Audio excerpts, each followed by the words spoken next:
nuevo tema. Vamos a hablar ahora de las hojas de estilo CSS.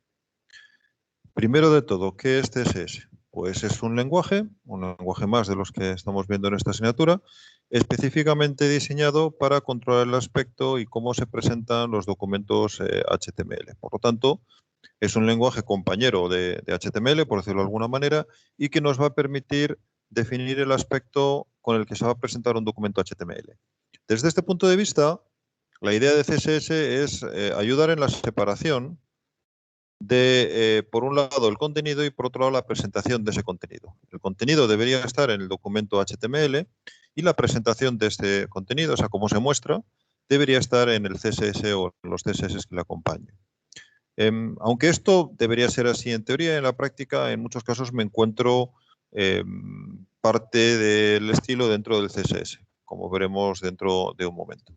Pero si quiero construir documentos mantenibles y fácilmente entendibles, debería escribir en HTML solo el contenido y toda la parte que tenga que ver con cómo hacer que este contenido aparezca de distintas formas en la pantalla, todo eso debería estar en los documentos CSS relacionados.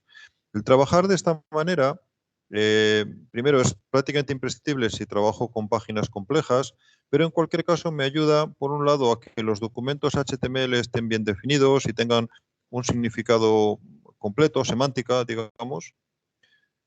Hace que el documento sea más accesible, porque siempre se le puede aplicar CSS de unas o de otras maneras si hace falta para distintos usuarios. Va a reducir mucho la complejidad del mantenimiento y sobre todo va a separar el mantenimiento entre esas dos partes. El mantenimiento del contenido, por un lado, que normalmente va a tener que hacer quien se cargue del contenido, que puede ser quien construya la aplicación y tenga que hacer, yo que sé, queries nuevas a la base de datos, por ejemplo, para completar el contenido, o quien haya escrito el documento. Y en CSS, sin embargo, pues se va a tener que encargar de él pues, los diseñadores de CSS, la gente que esté interesada en el diseño de las páginas web y que me muestren una maquetación adecuada y unos estilos y una interfaz de usuario adecuada. Por último, también CSS permite con relativa facilidad poder mostrar el mismo documento en dispositivos diferentes que tengan características muy distintas. Porque con CSS voy a poder controlar la apariencia en distintos dispositivos y voy a poder escribir código del estilo de, pues si el dispositivo tiene una pantalla de tal tipo, pues me pones tal tipo de letra, tales colores, lo que sea. De forma que si la pantalla es más pequeña o más grande, o se ve mejor o se ve peor, pues pueda ponerle distintas características manejando solamente el CSS. Aquí tenéis un ejemplo de cómo se puede escribir en HTML la parte de presentación. Bueno, la cabecera no nos dice muchas cosas interesantes aquí, pero en el cuerpo podemos ver cómo tenemos, por ejemplo, aquí un titular, un H1, y tenemos aquí un elemento font que lo está que le está cambiando su apariencia. Estamos diciendo quiero que salga en rojo, que el tipo de letra que utilice sea Arial y que el tamaño de esa letra sea 5. Y aquí estoy haciendo lo mismo para un texto que aparece en un párrafo P. Estoy de nuevo definiendo un font. Bueno, esto es HTML y es HTML correcto, pero aquí estoy metiendo en el HTML información sobre cómo quiero que salgan los fonts en pantalla. No es información de contenido, no es información semántica.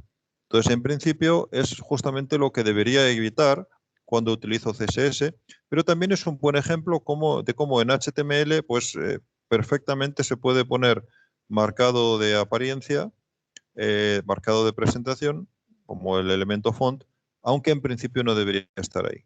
Eso es porque HTML, pues al final es un lenguaje que ha ido evolucionando históricamente y en general se ha procurado que se mantenga todo lo compatible que ha sido posible y entonces se ha respetado el que aparezcan algunos elementos que están ahí para marcar apariencia, para marcar presentación, aunque eso debería estar en el CSS. De hecho, esta misma página, en la siguiente transparencia, la podemos ver cómo la podríamos escribir con CSS. Y ya vemos aquí nuestro primer documento CSS, que son estas dos líneas que vemos en esta parte de aquí. Vemos que en el cuerpo ahora me queda completamente limpio. Tengo un elemento H1 y tengo un elemento P y no tengo ya ningún marcado de apariencia. Todo el marcado de apariencia lo tengo aquí arriba. Y lo hemos metido dentro de una hoja de estilo. Lo veis que empieza con style y termina con style, embebida. Embebida porque está dentro del HTML. Lo más habitual es que la página CSS esté aparte del HTML y lo que hubiera aquí sea una referencia a aplica la hoja de estilo que está en tal recurso, en tal URL. Pero en este caso lo hemos embebido aquí para que sea más claro el cambio con respecto de lo anterior. Y la hoja de estilo en sí es, por lo tanto, lo que hay entre esta línea y esta, o sea, estas dos líneas, la que empieza por H1 y la que empieza por P. Y ya podemos empezar a entender también el formato que tiene una hoja de estilo CSS. Son un conjunto de reglas. Aquí cada línea es una regla. La primera regla es la que empieza con H1, la segunda la que empieza por P. Y podemos ver también la estructura típica que tiene una regla, que es un selector y las propiedades que se ven afectadas por la regla, las propiedades entre llaves. Por lo tanto, las reglas en general comienzan por un selector, luego tengo una llave que se abre, luego las reglas que están cambiadas para ese selector, perdón, los atributos que están cambiados para ese selector y finalmente cierras la llave. Los atributos o propiedades que se cambian tienen siempre la misma estructura. Propiedad, nombre de la propiedad, nombre de atributo, dos puntos, valor.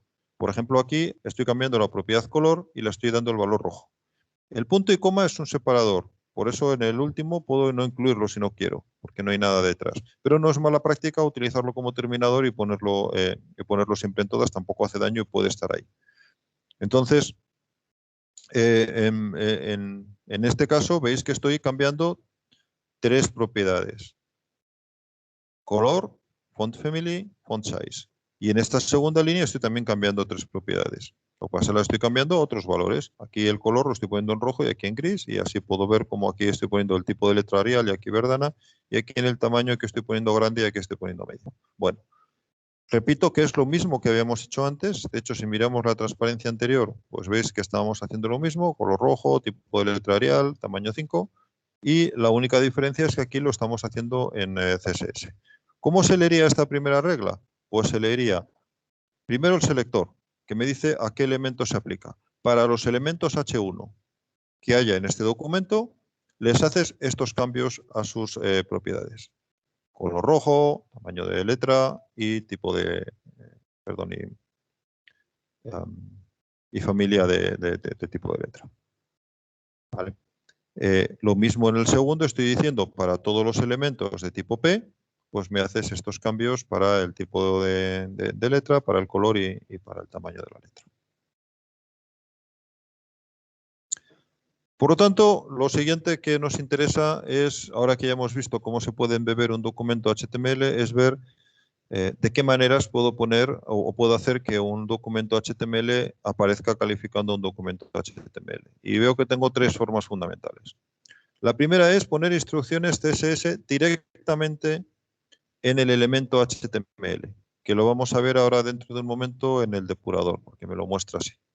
Entonces eso quiere decir que a cualquier elemento yo le puedo básicamente poner un atributo style y en ese atributo style ponerle directamente reglas CSS que le afecten, o más bien cambio de propiedades CSS que le afecten.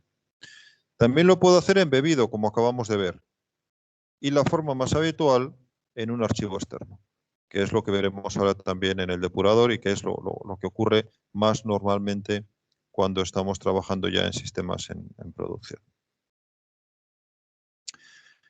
Bien, ¿cómo es una regla típica de CSS? Pues las acabamos de ver. Entonces simplemente repito, selector y entre comillas las propiedades que estoy cambiando, que se llaman cada una de ellas declaraciones.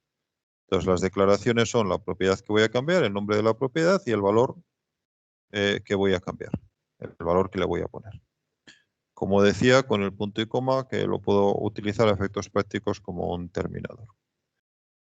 El selector me va a permitir seleccionar distintas partes del documento, en realidad distintos elementos del documento. El selector siempre lo que me selecciona son elementos. Entonces aquí vemos selectores muy simples todavía que me seleccionan elementos de un cierto tipo, luego veremos formas más complejas de definir selectores. Y lo otro es las propiedades que yo tengo en CSS. Lo que ocurre es que hay muchísimas propiedades. Ahora hablaremos también un poquito de ello. Viendo con un poquito más de detalle esta segunda parte, la que va entre las llaves, pues la declaración son los estilos que aplico a cada uno de los elementos y son las propiedades, como decía antes, y el nombre de la propiedad y el valor. Decía que hay muchas propiedades. Fijaros, en CSS 2.1 había 115 propiedades. CSS 3, que es la versión actual de CSS, tiene todas esas y más. Tiene un total de 239 propiedades. Obviamente no tratamos de que os aprendáis todas, ni siquiera unas pocas. De hecho, CSS en esta asignatura tiene una importancia relativa. No está no está en temario que lo tratemos con mucha profundidad, sí que lo incluimos porque construir aplicaciones web y no hablar de CSS pues, es prácticamente imposible, y también porque CSS es lo que os va a ayudar a que el resultado final de vuestra práctica sea atractivo, tenga una interfaz de usuario pues como está mandado, digamos, que funcione bien, se entienda bien y sea bonito. Todo eso se hace con CSS. Pero en lo que nosotros nos vamos a centrar es en que entendáis la estructura de CSS y algunas de las propiedades más básicas.